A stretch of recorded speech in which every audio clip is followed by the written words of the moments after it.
ciel de Paris s'envole une chanson. La, la. Elle est née d'aujourd'hui dans le cœur d'un garçon. Sous le ciel de Paris marchent des amoureux. La, la. Leur bonheur se construit sur un air fait pour eux. Sous le pont de Bercy, un philosophe assis, deux musiciens, quelques badauds et des gens par milliers.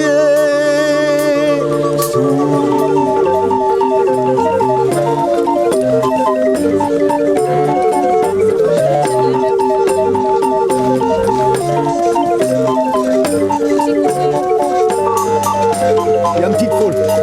Dieu que la vie est cruelle, aux musiciens des ruelles, son copain, son compagnon, c'est l'accordéon qui sait qu'il aide à vivre, à s'asseoir quand il s'enivre. C'est vous, c'est moi, mais non, ah, c'est l'accordéon. Accordéon, car l'on croit toujours aux doux mots d'amour quand ils sont dits avec les yeux.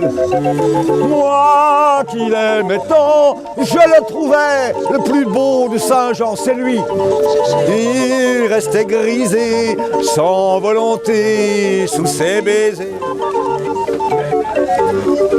Ça naît un beau soir sur la butte, ça vient on ne sait trop comment, et puis cabriole en culbute, ça tombe dans les bras d'un amant. Un joyeux enfant de Montmartre, pour 2 ronds de frites un beau jour, l'initie aux choses de l'amour, place du tertre. Comme on ne peut pas vivre sans galette, un jour qu'on n'a rien à briefer, on s'en va vendre des violettes à la terrasse des grands cafés. La frimousse est plutôt pas mal et tente le pinceau d'un rapin. Alors on joue les Diane au bain, Plastigale. La peinture c'est bon mais c'est triste, ça manque un peu d'essentiel. Faut pas compter sur un artiste pour se meubler chez du Fayel. On a de la poitrine et des hanches, on sait qu'on est bien roulé complet. Alors sur le coup de minuit on se fait la place Blanche. Puis pour un nom à particules, on change le sien trop roturier. On se flanque une couronne majuscule sur son bicéphale armorié. On s'appelle Gisèle de Brantôme ou Sophie de Pont-à-Mousson. Et on arbore son écusson, place Vendôme. Mais ça ne dure le temps d'un caprice, Paris inconstant s'est lassé, passant à d'autres exercices, délaissant le joujou brisé. C'est alors un bourgeois qui vous loge, tout en lésinant sur les frais, dans un vieil hôtel du Marais, place des Vosges. Mais le bourgeois est plein de principes, et vous quitte pour raison de santé. Tout ce qu'on a de meubles et de nippes s'en va finir au mont-de-piété. On y a la fée au maillot jaune, qu'arborent sur les tréteaux forains les artilleurs du fort voisin, place du trône. Puis c'est la débauche et la boue, l'amour à quel métier d'enfer. Et le dernier acte se joue la nuit sur un trottoir désert, dans les fumées glacées de l'eau, comme on ramasse un chien crevé. On l'a trouvé sur le pavé, la place Meaux.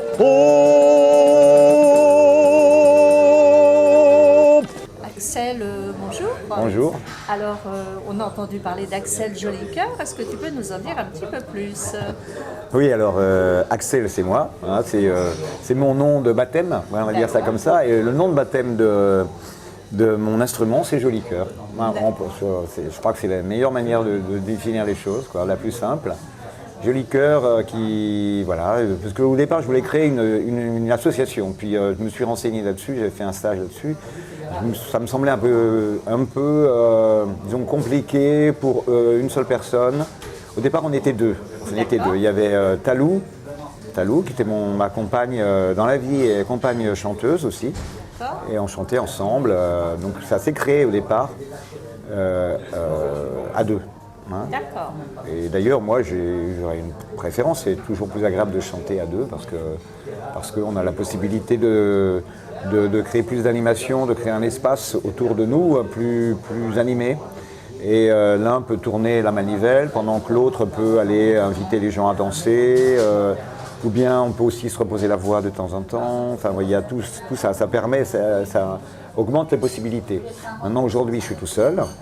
Je chante de temps en temps avec un ami invité qui vient en vedette américaine, ou bien avec les gens de la rue, du quartier, qui ont envie de chanter avec moi. Que je vous propose toujours ça, cette possibilité de venir me rejoindre, si les gens connaissent bien les airs, ils ont envie de chanter. Au contraire, c'est mon plaisir et je pense que c'est l'exercice auquel je tends, c'est d'aller vers le plus en plus vers les gens pour que les gens retrouvent aussi cette envie de chanter, qu'on puisse chanter ensemble dans la rue. Une pratique qui existait, qui était très courante dans Paris autrefois et qui s'est perdue beaucoup. Et je sens, moi, à chaque fois que je pratique ça, surtout sur mon marché d'Aligre, où j'habite juste à côté, je me rends compte à quel point c'est vraiment un exercice presque de salubrité publique. Moi je le dis toujours comme ça, c'est-à-dire que quand les gens se mettent à chanter, tout à coup ils se libèrent de quelque chose. Et on a besoin de chanter ensemble. Quand on chante ensemble, je vois plein d'amis qui chantent dans les chœurs, et c'est un exercice qui est effectivement presque d'hygiène mentale, publique, et qui libère les gens de tout un tas de pressions mentales qu'on a, qui nous est donnée par le monde dans lequel on vit, la société qui nous entoure et tout. Il y a beaucoup de pression. Et ça, c'est aussi une façon comme de danser, comme toutes ces pratiques corporelles, physiques qui nous emmènent et qui surtout, on chante vers l'autre. On va chanter, non seulement on envoie au ciel, on envoie à tout, et le sourire revient naturellement. Voilà. Alors tu dis que tu chantes, les gens chantent en groupe autour de toi, tu chantes avec Joli Cœur, mais qui est Joli Cœur? Joli Cœur, autrefois, c'est un personnage qu'on trouve dans la littérature française, je crois, avec son petit singe et tout ça.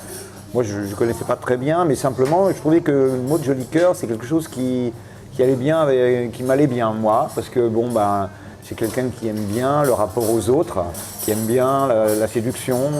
Je trouve que ça fait pas dans le bon sens du terme. Je trouve que c'est aller avec le sourire vers les autres. Voilà. Mais je trouvais que ça m'allait bien, donc ça m'est collé. Puis je me suis dit, voilà, Joli Cœur.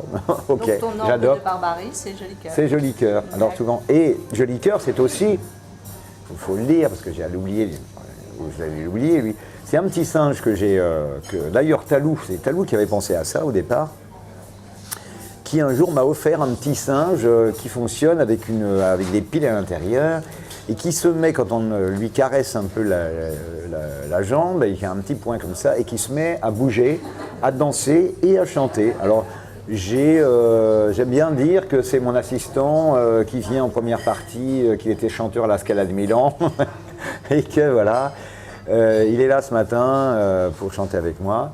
Mais qu'il n'est pas très réveillé, donc quand les enfants arrivent, parce qu'il y a toujours beaucoup d'enfants sur les marchés, ils viennent, je leur dis, voilà, si tu veux le réveiller un peu, il est complètement endormi, tu lui caresses un peu le pied, là, à tel endroit, tu vas voir, il va se mettre à bouger, et à ce moment-là, les gamins, la magie fonctionne. C'est la magie qui fonctionne, et il n'arrête pas de manipuler mon petit singe Joli Cœur, en fait c'est lui Joli Cœur, c'est lui qui okay. Voilà. Alors, justement, tu joues dans la rue, tu fais chanter les gens, mais quel a été ton parcours? Moi j'ai un parcours un peu en zigzag. À la base c'est un parcours de comédien. Voilà, un parcours de comédien. Et ce comédien un jour a rencontré, alors que je bossais à Beaubourg, j'animais Centre Pompidou, l'atelier des enfants de Beaubourg en tant que comédien. Et j'ai entendu parler d'un cours de trapèze à rue Montorgueil, qui était tenu par un monsieur qui s'appelait Pierre Bergame et qui était conseiller technique du Gala de l'Union des artistes, qui s'était éteint complètement, puis qui a repris il y a 3 ans, 3 ou 4 ans, comme ça. Et donc je suis allé faire du trapèze, c'est devenu une passion, enfin moi quelque chose qui est. Et avec ma compagne de l'époque, il y a toujours une compagne avec, hein, qui voulait faire, donc Agnès, on a décidé d'en faire ensemble. On a fait ensemble, il s'est trouvé que la vie nous a amené à... Moi je suis parti en Franche-Comté animer un stage de théâtre là-bas, et j'ai rencontré Bernard Kudelac, qui aujourd'hui dirige le Cirque Plume, et qui alors était aussi comédien dans une compagnie de théâtre sur Besançon.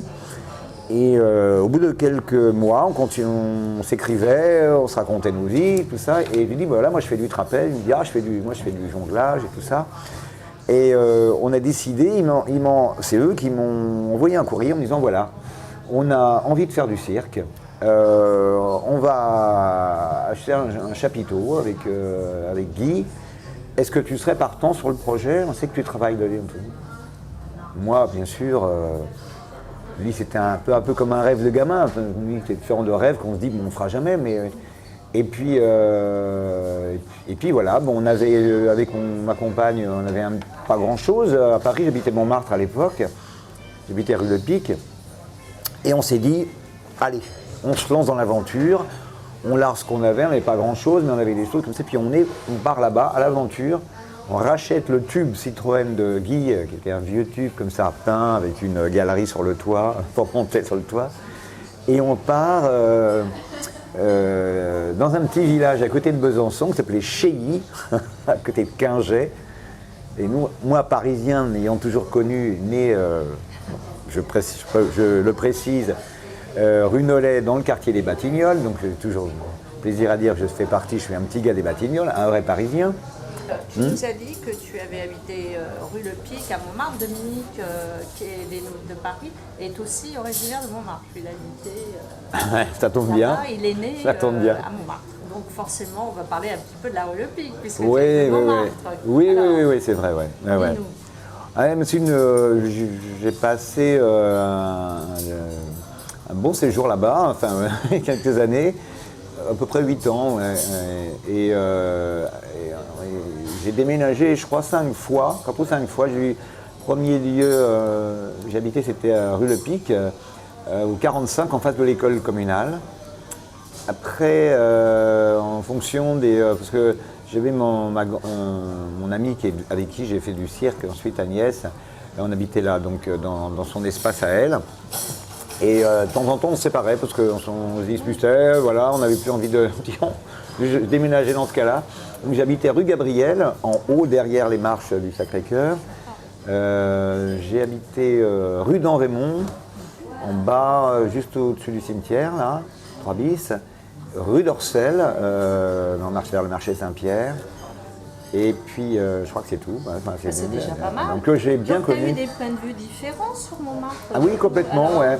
Quelle est la rue que tu as préférée?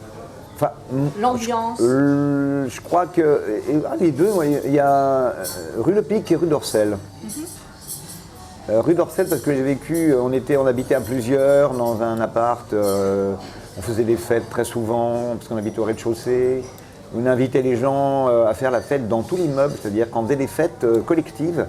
J'ai rarement vu ça dans Paris. La fête des voisins alors. Un peu comme une fête des voisins, mais on avait une cour avec une sorte de petit patio au milieu, comme une sorte de petite fontaine. Ça faisait un peu comme un décor du Barbier de Séville ou un truc comme ça. Il y avait un côté avec des grilles en fer forgé sur les fenêtres en bas. Et c'était très sympa, et les voisins étaient gentils, donc de temps en temps on organisait des trucs, on mettait des lampions. Et on avait une voisine vietnamienne qui faisait très très bien la cuisine. Et on faisait comme ça les fêtes, on faisait venir les copains musiciens avec nous et on dansait dans la... Donc forcément les gens étaient invités, qu'on faisait du bruit, comme ça, donc les gens pouvaient descendre quand ils en avaient envie. C'est mieux de les inviter d'ailleurs. Voilà, c'est voilà. un conseil à donner à tout le monde, d'inviter les voisins. Oui, tout à fait. Voilà. Pas restreindre. On utilisait la cour, c'est-à-dire l'espace collectif normalement, qui n'est pas un espace privé, mais... Et nous, ça se passait très bien. Donc ça, j'ai beaucoup aimé la rue d'Orcel. Rue Le Pic alors? Oui, j'ai beaucoup aimé la rue Le Pic parce que déjà c'est la rue par laquelle je suis arrivé à Montmartre. Parce que c'était et c'est là où j'ai rencontré mon amie Agnès qui a énormément compté dans ma vie puisqu'on a fait beaucoup de choses ensemble. On a monté une compagnie de théâtre, on est parti, on a fait du cirque ensemble. Et dans cette cour, à l'endroit où j'habitais, c'était un ancien marché couvert qui était en face de l'école communale au 45, où il y avait beaucoup d'artisans. Donc c'était des boutiques. Des boutiques de plein pied, c'était des beaux artisanaux. Donc c'était pas.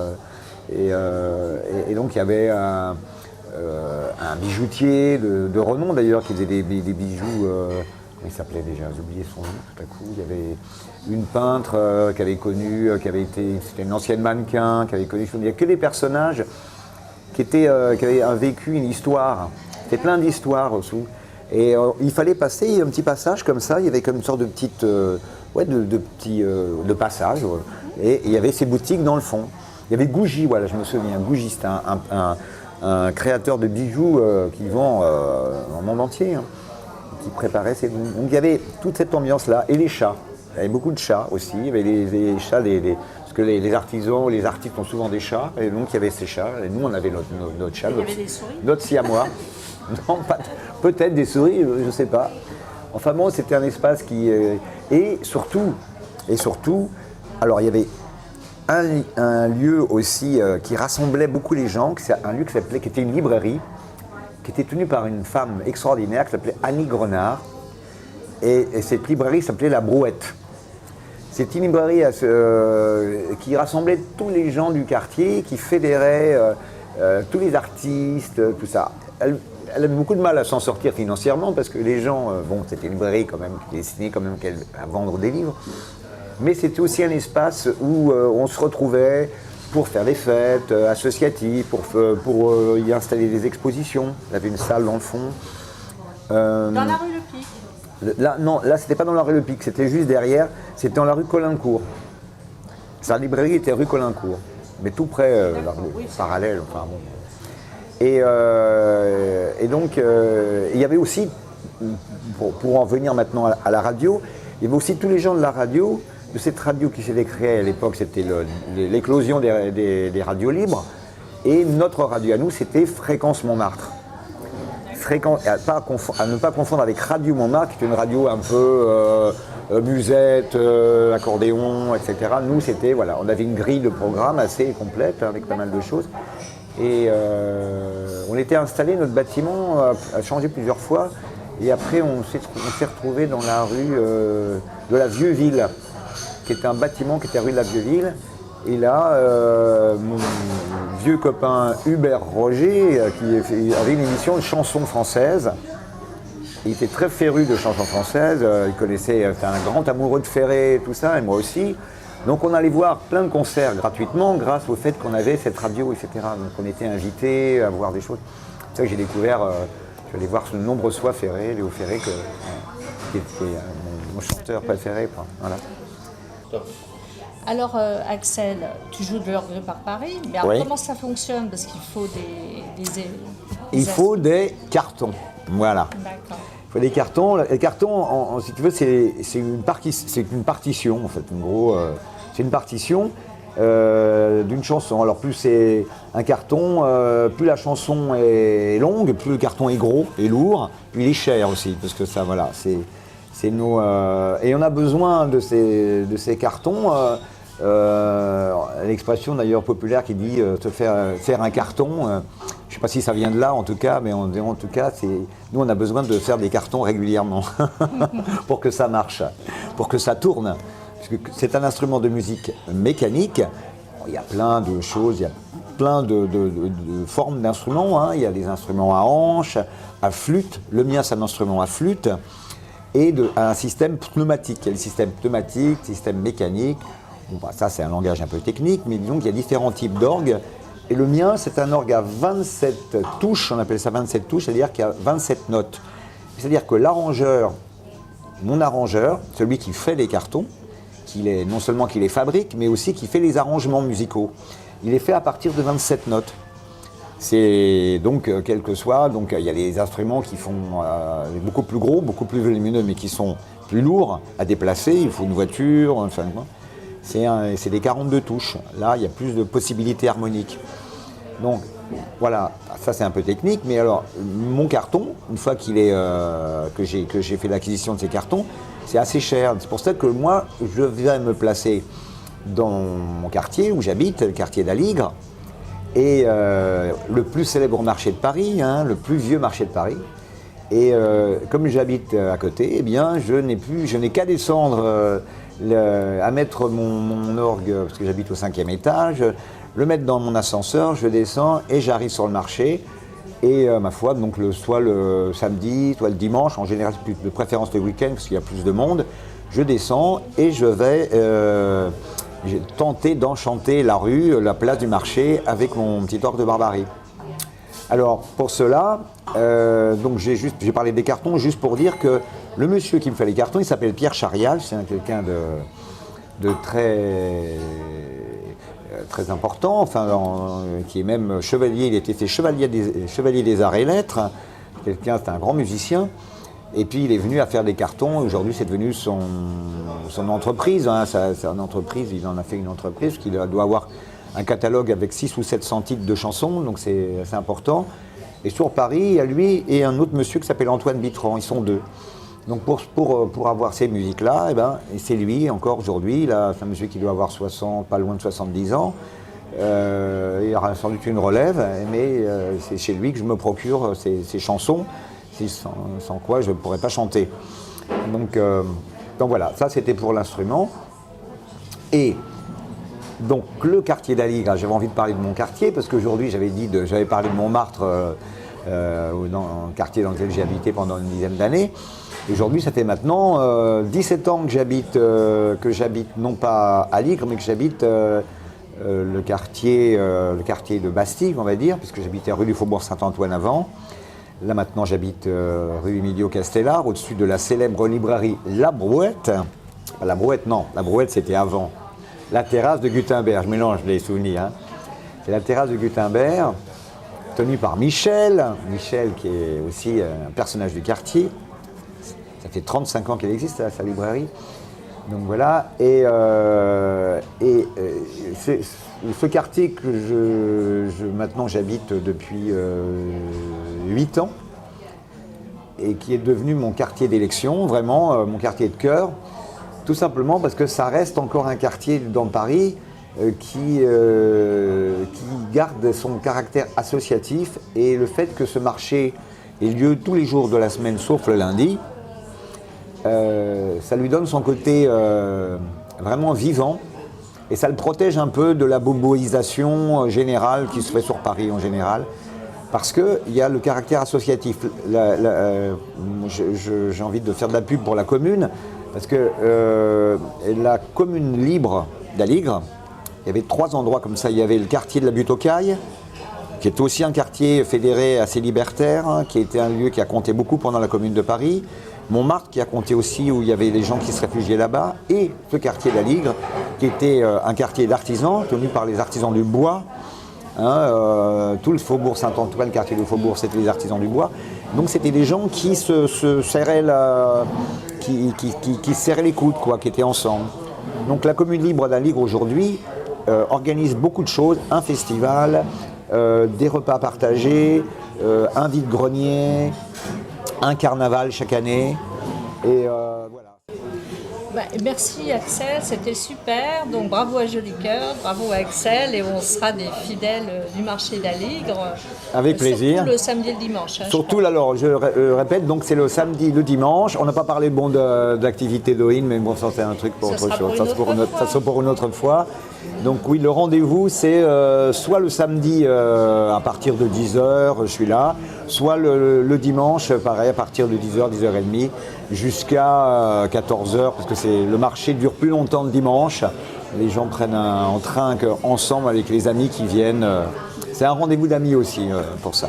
Donc si vous avez envie de chanter les ballades de Paris, voilà. C'est le moment de venir. C'est le moment, c'est une invitation, venez nous rejoindre. Plus on est nombreux, plus on chante ensemble. Voilà, puis on est heureux. Merci beaucoup. Merci.